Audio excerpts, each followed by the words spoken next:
Let's go back to President Biden really invoking the powers of the UN to do something about Ukraine. Are they going to do anything about it? It's very hard for the UN to act because the way to have effective action is usually through the Security Council. And Russia has a veto over anything the Security Council must approve, as does China. So the UN helped a little bit on the grain embargo that Moscow imposed on the shipment of Ukrainian grain. But that was only because Russia eventually agreed to it. Decisive action has to come from the United States. In the meantime, we heard from President Putin of Russia overnight, and he both had what he calls, I guess, a partial mobilization, is that right? As well as some pretty, I think, intended to be scary talk. You're absolutely right. Putin has regularly invoked Russia's nuclear weapons in order to deter the United States and NATO and Ukraine from taking resolute steps to help defeat Putin's invasion of Ukraine. And this is more of the same. The partial mobilization enables Putin to pull in more troops without, in fact, conscripting people in Russia who don't want to fight. So it's only of limited political risk. The nuclear threat that Putin laid out, he laid out at the same time that he's endorsing sham referenda in parts of Ukraine that the Russians only partly control. So the idea is if these sham referenda include the result that a majority of people there want to join Russia, in theory, Russia may annex them.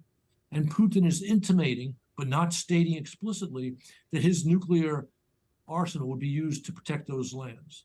Again, the idea is to intimidate the United States and NATO out of sending to Ukraine the weapons they need to defeat the Russian aggressors in Ukraine.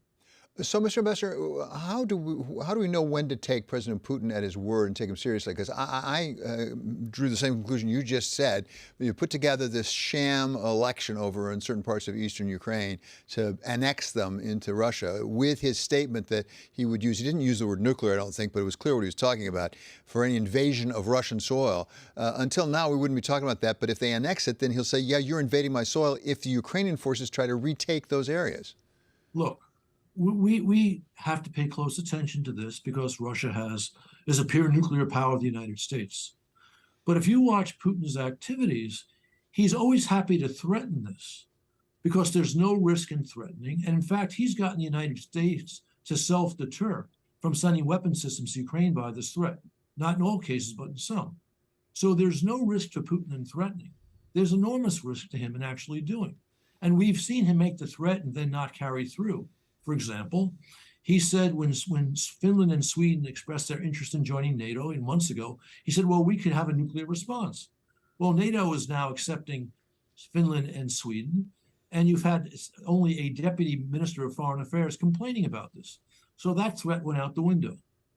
Putin does not want to die in a nuclear holocaust. So the fact that he might threaten is one thing. The fact that he would actually do is another. We need to understand that. What about the partial mobilization? How big a threat is that? I mean, it's something that I think President Putin didn't want to do because, in part, it conveyed even to his own people maybe things weren't going so well. Well, keep in mind, he's had a dreadful 2 months. Remember, they promised to take all of Donbass in April and began an offensive to do that. And by the end of July, that offensive was stalled. Then the Ukrainians take back more territory in a counteroffensive than Russia has seized since last April. So those are 2 defeats in a row. Then Putin goes to Samarkand for the Shanghai Cooperation Organization summit. He winds up apologizing to Xi, the leader of China, publicly for his Ukraine policy, and he's chastised publicly by his pal Modi, the leader of India. So he's had a dreadful several weeks. Now with this partial mobilization, which again does not threaten him politically in Russia, he can say, I'm doing something. And then he's hoping that this nuclear threat will stay our hand. I don't think it will. But the Biden team has at times been too timid when Putin has made that type of nuclear threat. So let me ask the unfair question, but I think is all of our minds. How does this end? Because President Putin's going to have to come away saying to his people he got something from it. Ukraine's not going to want to give him anything at all. How does this end?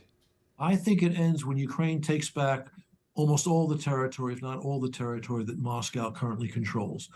Putin fully controls the Russian media. He could claim victory even if this were to happen. But keep in mind, some people want Ukraine to compromise by giving territory to Russia. But Russia has been conducting a war of war crimes with genocidal elements They've been torturing Ukrainian civilians, raping Ukrainian women, abducting Ukrainian children. So if Ukraine were to offer Russia territory, that means Ukraine is offering Russian millions of Ukrainians who can be tortured and worse. We cannot accept that. Ukrainians cannot accept it. And Ukrainian forces with American and NATO arms can win this war. Mr. Ambassador, let me come back to where we started, which was President Biden in front of the United Nations General Assembly. At this point, will this go down as a failure of the United Nations? I mean, a lot of us who are not familiar with it the way you are thought that that's why the UN was there. And it's not clear that the UN is going to do anything about this. The UN was created to help avoid circumstances like this. But as long as major powers have a veto in the UN National Security Council, major powers that conduct aggressive wars, the UN cannot serve that purpose. There are other things the UN can do which are helpful, so it has a role, but it's just not a role to be the arbiter of who is right, arbiter imposing a peace when a major power turns out to be an aggressor. President Biden did call for what I took to be some reform in the United Nations, both saying we shouldn't use the veto so much. Now that I'm not sure how that enforceable it is, but also we should add to the permanent members of the Security Council. Is that a serious proposal for reform? Would that change things at all? It is a serious proposal for reform, but still a very difficult one. Serious does not mean a successful one. The current permanent members of the National Security Council, of the UN Security Council, have a vested interest in maintaining the status quo. But in fact, the ideas about changing the UN Security Council have been around literally for a couple of decades. Maybe there will be reform in the future, but when is very hard to predict.